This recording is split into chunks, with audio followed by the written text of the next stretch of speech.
कहानी की शुरुआत में हमें एयरपोर्ट दिखाया जाता है, जहां हम ब्रैड नाम के एक पायलट को देखते हैं। वह तेजी से जहाज की तरफ जा रहा होता है और साथ ही साथ वीडियो कॉल पर अपनी बेटी से बात भी कर रहा होता है। उसकी बेटी कहती है कि आज सुबह मैंने न्यूज़ देखी थी, जिसमें बताया जा रहा था कि आप जिस एरिया में जा रहे हो वहां का मौसम बहुत ज्यादा खराब है, जिस वजह से और भी कई सारी फ्लाइट्स कैंसिल कर दी गई है। इसलिए आपको भी अपनी फ्लाइट कैंसिल करके घर वापस आना चाहिए। लेकिन ब्रेड मुस्कुराकर जवाब देता है कि मैं पहले भी कई बार ऐसे मौसम में सेफली जहाज उड़ा चुका हूं, इसलिए तुम परेशान मत हो, मैं जल्द ही घर वापस आ जाऊंगा। यह सुनकर उसकी बेटी खुश हो जाती है और कॉल काट देती है। उसके बाद ब्रैड जहाज के केबिन में आकर को पायलट से मिलता है। को पायलट थोड़ा सा नर्वस था क्योंकि आज वह पहली बार फ्लाइट उड़ाने वाला था। तभी एक एयर होस्टेस आकर ब्रैड को बाहर बुलाती है, जहां एक पुलिस अफसर ब्रैड को बताता है कि इमरजेंसी की वजह से तुम्हें एक कातिल को अपने साथ ले जाना पड़ेगा, जिसका नाम टोनी है। टोनी एक बहुत ही ताकतवर और खतरनाक इंसान है, जिस पर मर्डर का केस है और अब इसे जहाज के जरिए दूसरी कंट्री ले जाकर उम्र भर कैद के लिए जेल में डाला जाएगा। वो पुलिस अफसर ब्रैड से कहता है कि यह जिम्मेदारी हम तुम्हें इसलिए दे रहे हैं क्योंकि तुम एक काबिल और समझदार पायलट हो। ब्रैड मान जाता है और टोनी को सबसे लास्ट वाली सीट में बिठा देता है ताकि बाकी पैसेंजर्स को कोई परेशानी ना हो। उसके बाद सभी पैसेंजर्स अपने सीट्स पर बैठ जाते हैं और ब्रैड जहाज के स्टाफ के पास आकर कंफर्म कर लेता है कि सभी पैसेंजर्स आ गए हैं, जिसके बाद जहाज टेक ऑफ कर लेती है। ऊंचाई पर पहुंचने के बाद ब्रैड जहाज को ऑटो पायलट पर लगाकर को पायलट के साथ अपनी फैमिली के बारे में बातें करने लगता है। ब्रैड को पायलट को मोबाइल में अपनी बेटी की फोटो दिखाता है और कहता है कि मैं अपनी बेटी से बहुत प्यार करता हूं और हमारा इस दुनिया में एक दूसरे के अलावा और कोई भी नहीं है। दूसरी तरफ जहाज में बैठे पैसेंजर्स सफर को एंजॉय कर रहे होते हैं, लेकिन उन्हें पता नहीं था कि कुछ देर बाद उनके साथ बहुत ही बुरा होने वाला है। केबिन में बैठे दोनों पायलट्स भी खुश थे और जहाज भी नॉर्मल तरीके से फ्लाई कर रहा था। लेकिन तभी अचानक मौसम खराब हो गया और जहाज हल्के से झटके लेने लगा, जिस वजह से ब्रैड परेशान हो जाता है क्योंकि उसे कुछ ठीक नहीं लग रहा था। वह सभी मुसाफिरों को सीट बेल्ट बांधने के लिए अनाउंस करता है और रेडियो के जरिए वह कंट्रोल टावर से बात करने की कोशिश करता है, पर उसकी बात नहीं हो पाती क्योंकि मौसम खराब होने की वजह से यहाँ के सारे रेडियोज काम करना बंद कर देते हैं। तभी अचानक बिजली का तेज झटका प्लेन से आकर लगता है, जिस वजह से प्लेन जोर जोर से झटके लेने लगता है। ब्रैड पैसेंजर्स का हाल देखने के लिए केबिन से बाहर जाता है। पैसेंजर्स को देखकर ब्रैड को थोड़ा बहुत सुकून मिल जाता है क्योंकि सभी पैसेंजर्स सेफ थे। पर यहाँ अब धीरे धीरे लाइट बंद होती जा रही थी और तभी प्लेन को कई और झटके लगते हैं, जिससे ब्रैड का सिर सामने छत से टकराकर नीचे गिर जाता है और उसके माथे पर चोट लग जाती है। इस सूरत हाल को देखते हुए सभी पैसेंजर्स की हालत खराब होने लगी थी। ब्रैड जल्दी से वापस केबिन में आकर अपने साथी के साथ मिलकर प्लेन को संभालने में लग जाता है। यह उनके लिए काफी मुश्किल टाइम था। मौसम खराब होने की वजह से उन्हें आगे कुछ भी नहीं दिखाई दे रहा था। ब्रैड कहता है कि हमें प्लेन को नीचे लाना होगा क्योंकि अगर प्लेन को एक और झटका लगा तो प्लेन तबाह हो सकता है। यह लोग फौरन जहाज का अल्टीट्यूड कम करने लगते हैं और जहाज तेजी से नीचे की तरफ जाने लगता है। जहाज के अंदर मौजूद पैसेंजर्स काफी ज्यादा डरे हुए थे। तभी क्रिमिनल टोनी के साथ जो पुलिस अफसर आया होता है उसके हाथ से मोबाइल छूट जाता है। वो अपने मोबाइल फोन को उठाने के लिए अपना सीट बेल्ट खोल लेता है, जिसकी मदद करने के लिए एक एयर होस्टेस भी अपना सीट बेल्ट खोलकर आगे आती है। अब क्योंकि प्लेन तेजी से नीचे की तरफ जा रहा था, जिस वजह से उनका सीट बेल्ट खुलते ही यह दोनों तेजी से ऊपर छत से टकरा जाते हैं। यह दोनों इतनी तेजी से छत से टकराते हैं कि उनकी तुरंत मौत हो जाती है। इतने में जहाज काफी कम अल्टीट्यूड पर आ जाता है और किसी तरह करके यह दोनों पायलट जहाज को कंट्रोल कर लेते हैं। लेकिन अब जहाज में ज्यादा पावर नहीं बची होती, इसलिए ब्रैड जहाज को एयरपोर्ट तक नहीं पहुंचा सकता था, जिस वजह से ब्रैड जहाज को नीचे लाकर समंदर में क्रैश लैंड करने का सोचता है। लेकिन तभी यह दोनों कुछ दूर एक आइलैंड देख लेते हैं, जिसके बाद ब्रैड जहाज की डायरेक्शन आइलैंड की तरफ कर लेता है और आइलैंड पर लैंड करने का फैसला करता है। कई मुश्किलों के बाद ब्रैड इस आइलैंड पर मौजूद एक रोड पर फाइनली इमरजेंसी लैंड कर लेता है। लकीली इस इमरजेंसी लैंडिंग में सभी पैसेंजर्स सही सलामत होते हैं और किसी को भी चोट नहीं आती। तभी जहाज में पीछे शॉर्ट सर्किट होता है, जिसे देखकर ब्रैड खुश हो जाता है क्योंकि जहाज में अभी भी थोड़ी बहुत बिजली बची हुई थी। सभी पैसेंजर्स के जहाज से उतरने के बाद एक एयर होस्टेस कैप्टन ब्रैड को बताती है कि क्रिमिनल टोनी को ले जाने वाला पुलिस अफसर मारा गया है और एक एयर होस्टेस भी मारी गई है। यह सुनकर ब्रैड बहुत ज्यादा मायूस हो जाता है। दूसरी तरफ एयरलाइन कंपनी का मालिक देखता है कि उसका एक जहाज अचानक गायब हो गया है क्योंकि उसने प्लेन को लैंड होते हुए नहीं देखा था और काफी देर से रेडियो खराब होने की वजह से उसका पायलट से कांटेक्ट भी नहीं हो पा रहा था। इसीलिए वो एयरलाइन कंपनी का मालिक स्कार्सडेल नाम के एक रेस्क्यू एक्सपर्ट को बुलाता है, जो ऐसे लोगों को ढूंढने का काम करता है जो मुश्किल में कहीं फंसे हुए होते हैं। एयरलाइन कंपनी का मालिक उसे कहता है कि मुझे मेरे प्लेन्स की सारी डिटेल्स चाहिए, जैसे वो कहाँ गया, उसके वर्कर्स और सभी पैसेंजर्स कहाँ हैं। जिसके बाद रेस्क्यू एक्सपर्ट अपने काम पर लग जाता है। दूसरी तरफ सारे पैसेंजर्स इस सोच में थे कि हम यहाँ क्यों उतरे हैं। ब्रैड सभी पैसेंजर्स को इकट्ठा करके समझाता है कि इमरजेंसी की वजह से हमें यहाँ उतरना पड़ा। प्लेन में अभी भी थोड़ी बहुत बिजली मौजूद है जिसे हम बाकी चीजों को ठीक कर लेंगे। तब तक आप लोग यहाँ आराम से रहें और आप लोग घबराइएगा नहीं। बहुत जल्द हम यहाँ से निकल जाएंगे। जिसके बाद ब्रैड प्लेन के पास आकर उसे ठीक करने में लग जाता है। पर वो देखता है कि जहाज में पावर काफी कम है, इसलिए उन्हें मदद का इंतजार करना होगा। यह लोग मैप निकालकर खुद ही अपनी लोकेशन देखने लगते हैं ताकि उन्हें पता चल सके कि आखिर यह लोग किस जगह पर हैं। ब्रेड का साथी को पायलट नक्शा देखकर बताता है कि हम एक प्राइवेट आइलैंड पर फंसे हुए हैं। यह जगह बहुत ही खतरनाक है। यहाँ पर ऐसे लोग हैं जो किसी सरकार या गवर्नमेंट की बात नहीं मानते। अगर इन लोगों ने हमें पकड़ लिया तो हमारी जान खतरे में पड़ सकती है और हमारी गवर्नमेंट भी हमें नहीं बचा पाएगी। यह सुनकर ब्रैड कहता है कि अब कहीं से भी करके हमें अपनी रेस्क्यू टीम को यहाँ पर बुलाना ही होगा ताकि वो आकर हम सबको बचा ले, क्योंकि यही एक रास्ता है यहाँ से निकलने का। जिसके बाद यह दोनों मदद बुलाने के लिए रेडियो ठीक करने लगते हैं, लेकिन आसमानी बिजली के टकराने से रेडियो बिल्कुल खराब हो चुका था। अब ब्रैड सभी पैसेंजर्स के पास आकर उन्हें बताता है कि किसी खराबी की वजह से रेडियो काम नहीं कर रहा, लेकिन आप सब परेशान मत हो। ब्रैड उन्हें तसल्ली देता है कि हम आइलैंड के दूसरी साइड पर जाकर रेडियो को ढूंढेंगे और कंट्रोल टावर को अपनी लोकेशन बताकर रेस्क्यू टीम को यहाँ पर भेजने के लिए कहेंगे, जो आकर आप सब लोगों को बचा लेंगे। और यहाँ ब्रैड एक बहुत बड़ा कदम उठाता है। वो कहता है कि मेरे साथ टोनी जाएगा। यह कहकर वह टोनी की हथकड़ी खोल देता है। यहाँ ब्रैड जहाज के कोपायलट से कहता है कि तुम जहाज की पावर को रिपेयर करने के काम पर लग जाओ। मैं जल्द ही किसी भी कॉन्टेक्ट के जरिए रेस्क्यू टीम को यहाँ तक लाने की कोशिश करूंगा। जिसके बाद टोनी और ब्रैड रेडियो ढूंढने के लिए जंगल की तरफ निकल पड़ते हैं। रास्ते में टोनी ब्रैड को उस पर भरोसा करने के लिए थैंक्स कहता है। अब हम इस आइलैंड पर रहने वाले आतंकवादी ग्रुप को देखते हैं, जिनके पास एक आदमी दौड़कर आता है और वह आदमी उस ग्रुप के लीडर को बताता है कि यहाँ आइलैंड पर एक प्लेन आकर रुका है इमरजेंसी की वजह से, और उसके अंदर बहुत सारे लोग हैं जो अलग अलग कंट्रीज से हैं। यह सुनकर ग्रुप का लीडर उस आदमी को कुछ पैसे देता है और ग्रुप का लीडर अपनी टीम से तैयार होने को कहता है। आइलैंड के जंगल में ब्रैड और टोनी आगे बढ़ रहे होते हैं। टोनी ब्रैड से पूछता है कि तुमने मुझे आजाद क्यों किया और अब मुझे कहाँ लेकर जा रहे हो? तब ब्रैड उसे कहता है क्योंकि मैं तुम्हारी वजह से सबको खतरे में नहीं डाल सकता और यहाँ एक खतरनाक आतंकवादी ग्रुप है जिसका मेरे साथ मिलकर तुम्हें सामना करना है। तब टोनी ब्रैड से कहता है कि मैं एक मिलिट्री बैकग्राउंड से हूँ और मैं यूएस मिलिट्री में कई साल ड्यूटी कर चुका हूँ। कुछ ही देर में पीछे से टोनी की आवाज आनी बंद हो जाती है। जब ब्रैड पीछे मुड़कर देखता है तो टोनी वहां नहीं था। वह ब्रैड से अपनी जान छुड़ाकर भाग चुका था और अब ब्रैड अकेले ही जंगल में आगे निकल पड़ता है।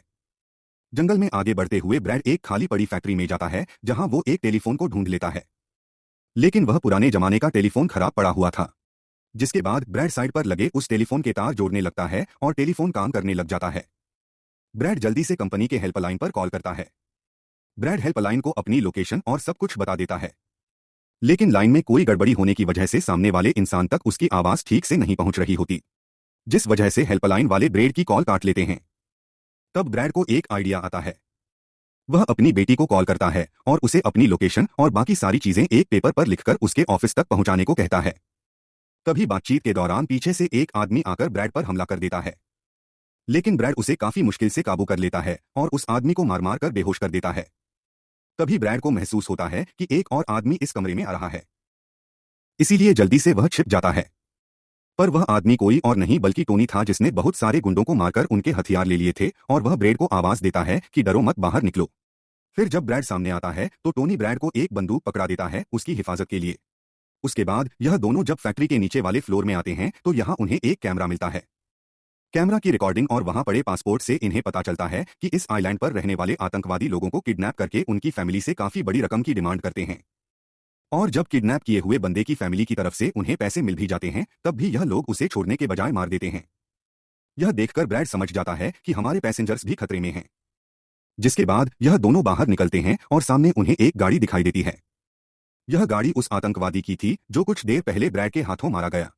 अब यह दोनों बाहर खड़ी गाड़ी में बैठ जाते हैं और अपने पैसेंजर्स की तरफ जाने लगते हैं। उधर सभी पैसेंजर्स ब्रैड के इंतजार में बैठे हुए होते हैं कि ब्रैड जल्द ही उनके लिए मदद लेकर आ जाएगा। तभी उन्हें किसी गाड़ी की आवाज आती है। गाड़ी की आवाज सुनकर यह लोग खुश हो जाते हैं और यह लोग समझते हैं कि ब्रैड उनके लिए रेस्क्यू टीम बुला लिया है। लेकिन यह रेस्क्यू टीम नहीं बल्कि इस आइलैंड पर रहने वाले आतंकवादी थे। वह लोग गोलियां चलाकर सभी पैसेंजर्स को डराने लगते हैं। उन गोलियों की आवाज ब्रैड और टोनी ने भी सुन ली थी। जिसके बाद यह लोग कार की स्पीड बढ़ाकर जल्दी से प्लेन तक पहुंचने की कोशिश करते हैं। आतंकवादी ग्रुप का लीडर एयर होस्टेस से सभी यात्रियों की लिस्ट मांगता है।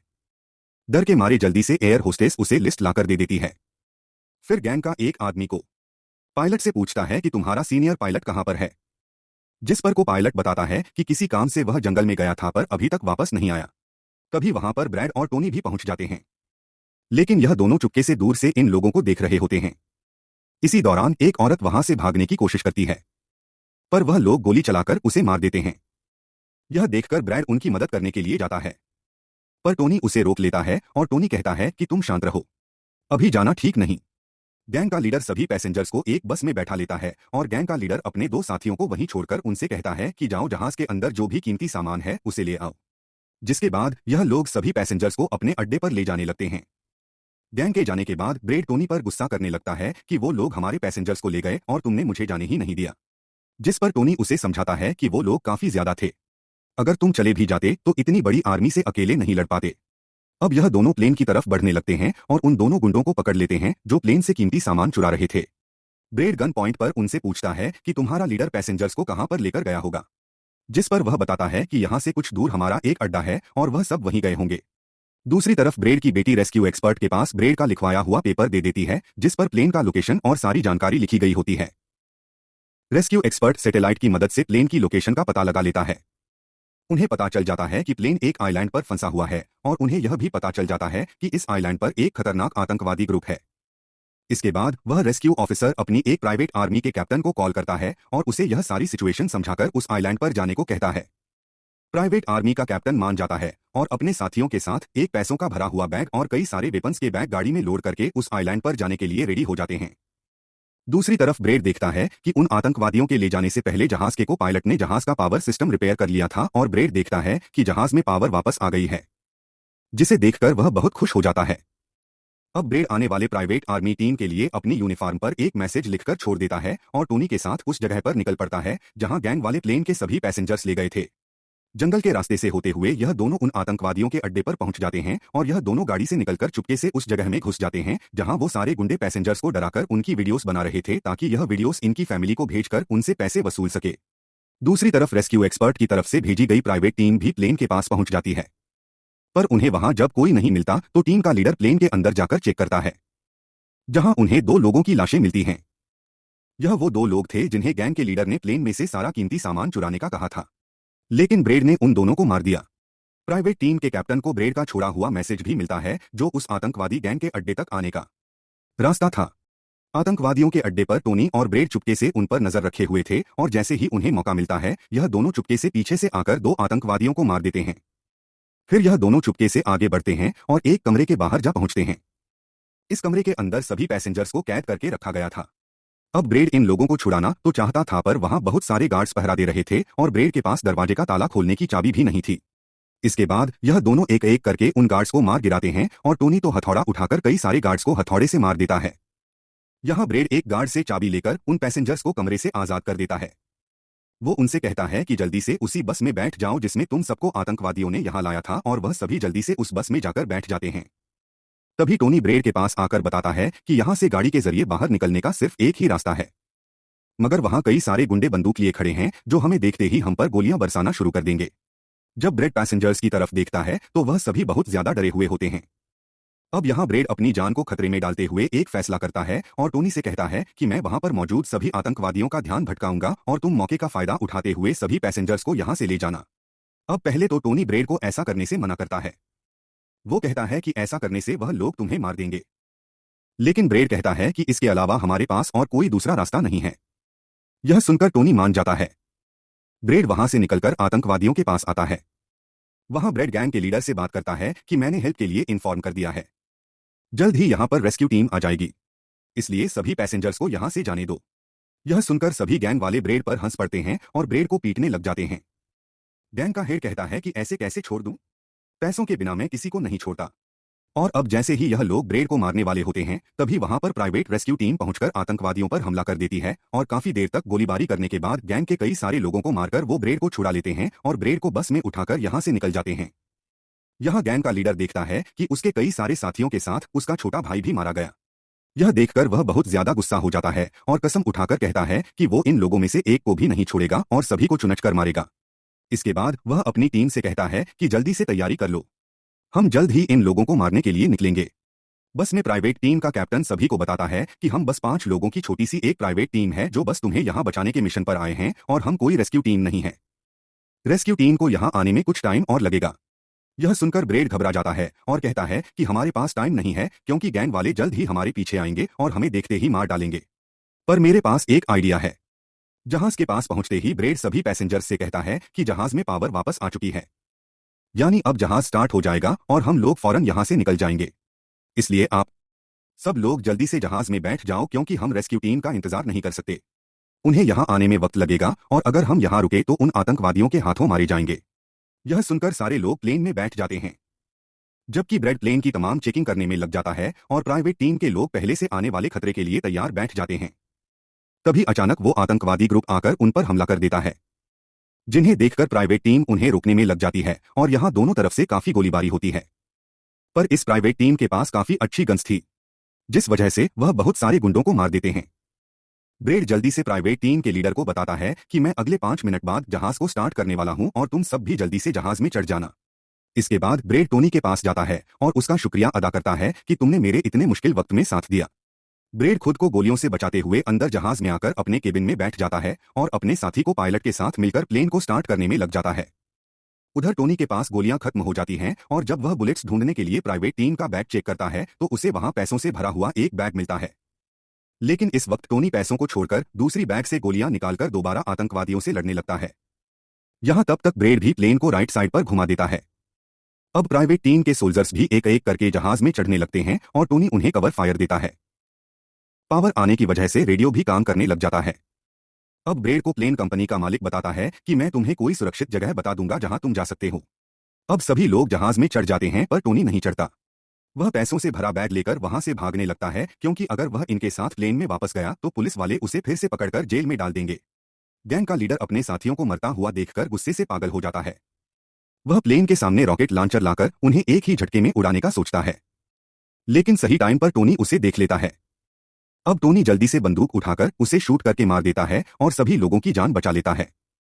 यह देखकर ब्रेड टोनी के इस काम से बहुत खुश हो जाता है और ब्रेड अपनी पूरी ताकत लगाकर प्लेन उड़ाने में कामयाब हो ही जाता है। यह देखकर टोनी सभी पैसेंजर्स और ब्रेड के लिए खुश होता है और पैसों का भरा हुआ बैग लेकर जंगल की तरफ भाग जाता है। ब्रेड जहाज को इस आइलैंड से दूर ले जाता है और जहाज का मालिक उसे एक एयरपोर्ट के बारे में बताता है जहां यह लोग जा सकते थे जो अब इनके काफी करीब था।